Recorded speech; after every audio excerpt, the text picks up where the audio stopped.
কারণ রামচন্দ্রের সঙ্গে শত্রুতা হলো আমার সঙ্গে।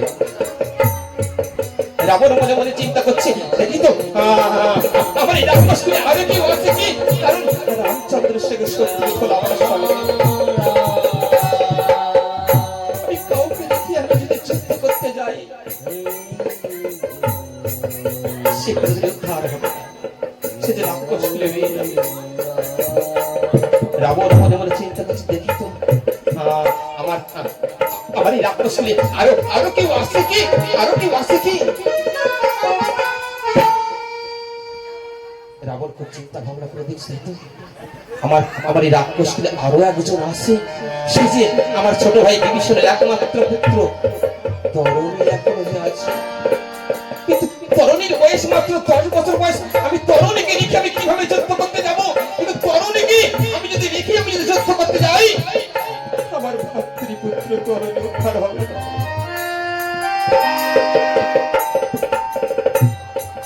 কি করবো? সংসারের মধ্যে আমি হলাম বড়, সবাই আমার চিন্তা ভাবনা করতে হবে, সবাইকে উদ্ধারের চিন্তা ভাবনা করতে হবে।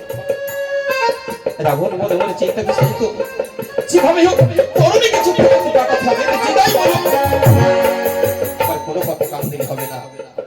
রাবণ তরুণীকে ডাকছে, তরুণী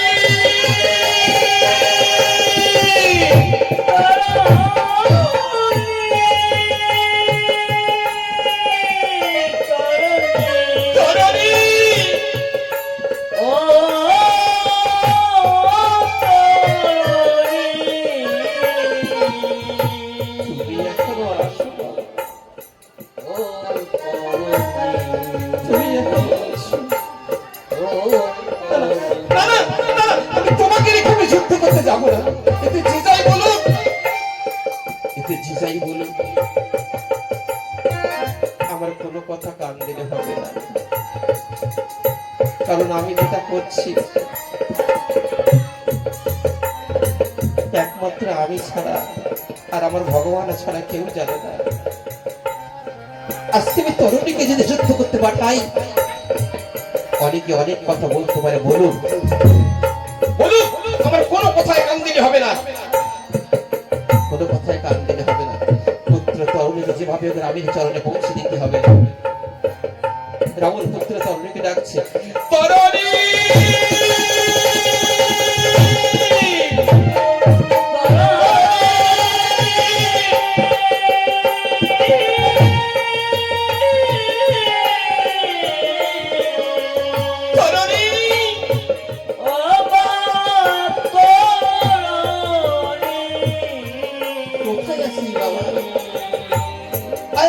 আমার কাছে আইনি বাবা, তরুণী আমার কাছে আইনি তরুণী।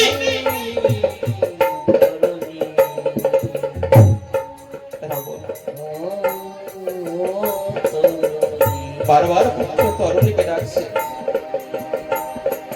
সতীপনা মন্দোদরী আমার বারবার পুত্র তরুণীকে ডাকছে। স্বামী ডাকছে মনে করি, ধীরে ধীরে স্বামীর পাশে এসে দাঁড়িয়ে মলিনে বদনে বলছে, স্বামী তুমি পুত্র তরুণীকে কেন ডাকছো? মন্দোদরী আমি তরুণীকে কেন ডাকছি না, তরুণীকে কেন ডাকছি না? আমি আগামীকাল পুত্র তরুণীকে যে যুদ্ধ করতে পারবো। কি বলবে স্বামী, কি বলবে? কত রতি মহারতি রাম সমানে দিয়েছে প্রাণকে সমাদর। আজকে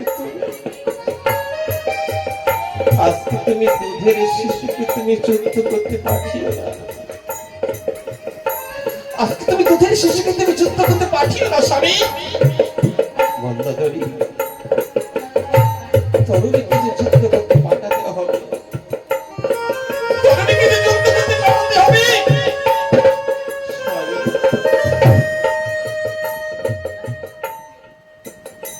কত রতি মহারতি রাম সমরে দিয়েছে প্রাণে বিসর্জন।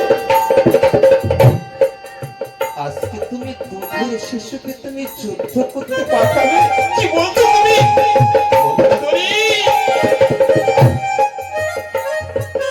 তরুণীকে যে যুদ্ধ করতে পাঠাতে হবে।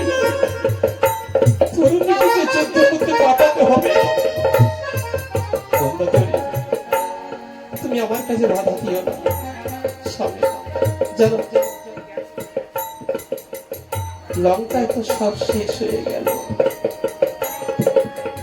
বলো বংশে বাতি দেওয়ার মতো, বংশের প্রদীপ জ্বালানোর মতো একটা তো পুত্র সন্তানের প্রয়োজন হয়। বলো বলো সব তো শেষ, বলো সব তো শেষ হয়ে গেল। বংশে বাতি দেওয়ার মতো, বংশের প্রদীপ জ্বালানোর মতো আছে একমাত্র তোমার ছোট ভাই বিভীষণের একমাত্র পুত্র ধরণী আছে। বংশের একটা প্রদীপ থাক। মন্দোদরী তুমি আমার কাছে বাধা দিচ্ছ না? তুমি জানো তো, তুমি জানো আমাকে তুমি খুব ভালোভাবে চেনো, জানো আমি কোনো কথা শুনি না, আমি যেটা বলে থাকি সেটা করেই থাকি। তরুণীকে যে যুদ্ধ করতে পাঠাতে হবে এটা আমার শেষ কথা। সতী বনা মন্দোদরী বলো স্বামী এত করে বললাম তুমি আমার কথা শুনলে না, আমার কথা নিলে না।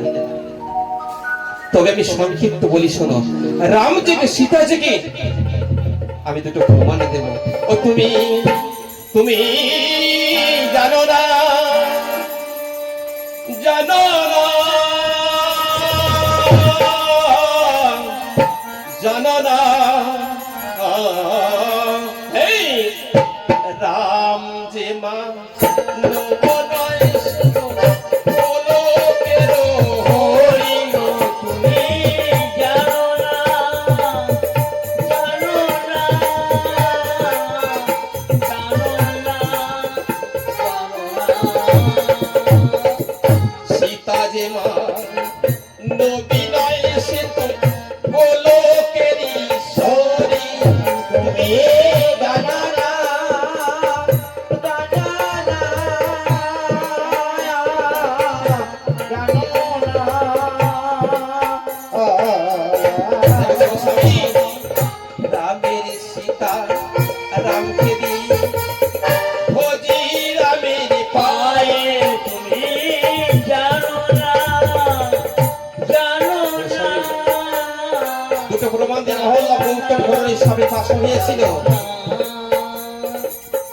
রামের চরণ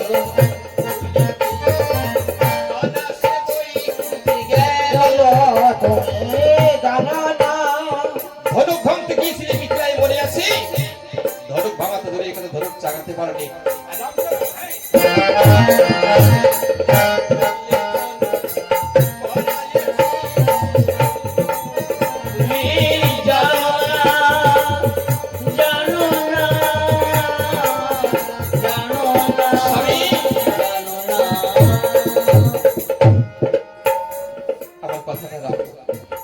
রাবণ বলছে মন্দোদরী কোথাকারকে রাম, কোথাকারকে সীতা। তুমি রামকে চিনতে পারলে, তুমি সীতাকে চিনতে পারলে, আর আমি যে তোমার স্বামী তুমি তোমার স্বামীকে চিনতে পারলে না মন্দোদরী? বলো তুমি তোমার স্বামীকে চিনতে পারলে না মন্দোদরী?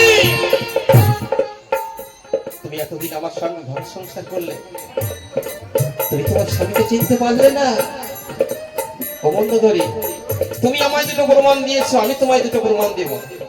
ভগীরথ ভগীরথ গঙ্গাকে আড়ে মনে করেছিল তার সাগর বংশ উদ্ধারের জন্য, আর আমি রামের সীতা মেরেছি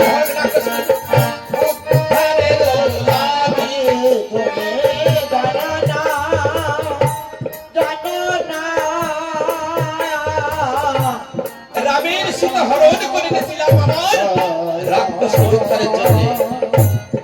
মন্দোদরী বলছো স্বামী এই কথা তো আগে থেকে আমি আমার সঙ্গে বলিনি, বলবো কি?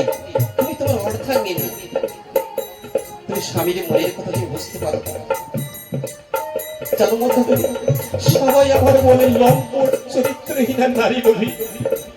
জানো মন্দোদরী সবাই আমার বলে যে রাবণ লম্পট চরিত্রহীনা নারী লোভী। তুমি বলো তো মন্দোদরী আমি কি লম্পট, আমি কি চরিত্রহীনা, আমি কি নারী লোভী? বলো বলো মন্দোদরী। আজ তুমি যদি ভাবো যে আমার সঙ্গে লম্পট চরিত্রহীনা নারী লোভী, বলো তুমি খুব কষ্ট করো। শোনো মন্দোদরী আমার মতো ভাগ্যবানী হয়ে যাবো তো একটাও দেখাতে পারবে? আমার দেখাতে পারবে না। কত মুনি ঋষি যাগ যজ্ঞ ক্রিয়া কর্ম করে ভগবান দর্শন পায় না, আর সেই ভগবান কিনা আমার এই স্বর্ণ লঙ্কায় এসে মনে মনে আমার নাম স্মরণ করছে। বলো, ভগবান রামচন্দ্র মনে মনে স্মরণ করছে, রাবণ তোমার হবে অবশ্যই মরণ। বলো তো মন্দাদরি, বলো তো মন্দাদরি, আমার মতো ভাগ্যবান ইহ জগতে একটাও দেখাও তো দেখি। পারবে না, পারবে না।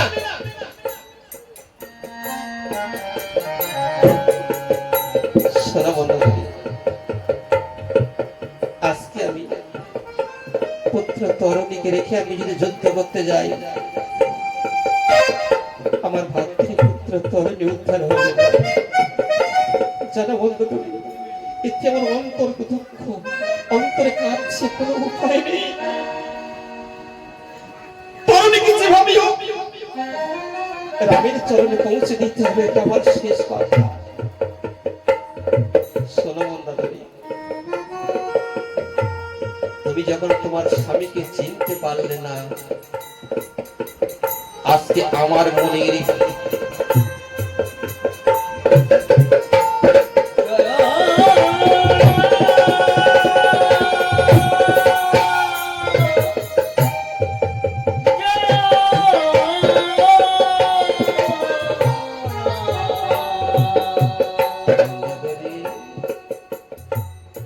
তুমি একবার আমাকে চেনার চেষ্টা করবে, তুমি আমি তোমাকে জানিয়ে যাই। চলো মন্দাদরি, আমার সঙ্গে প্রভু রামচন্দ্রের সঙ্গে শত্রুতা ছিল। বলো তো, আমি তো প্রথম যুদ্ধ করতে যেতে পারতাম। বলো তো মন্দাদরি, আমি কি গিয়েছিলাম? যাই, আমি কি গিয়েছিলাম না? আমার এক একটা সন্তানকে আমি যুদ্ধ করতে পাঠিয়েছি রামের কাছে, রামের চরণে। জানো মন্দাদরি, আমি তোমার এক একটা সন্তানকে যুদ্ধ করতে পাঠিয়ে দিয়ে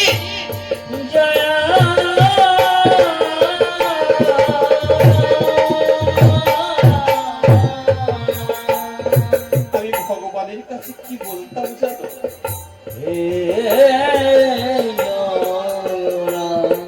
আমি ভগবানের কাছে কি বলতাম, ভগবান আমার সন্তানকে পাঠিয়ে দিলাম তোমার চরণে,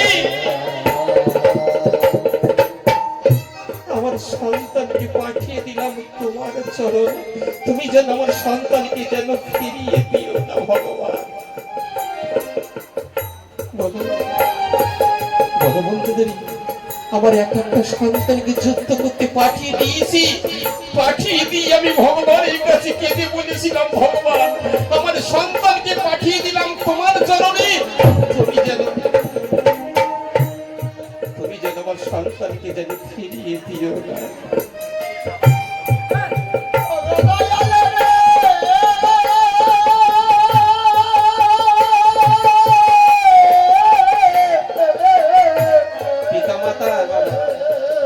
আশীর্বাদ এমন বস্তু,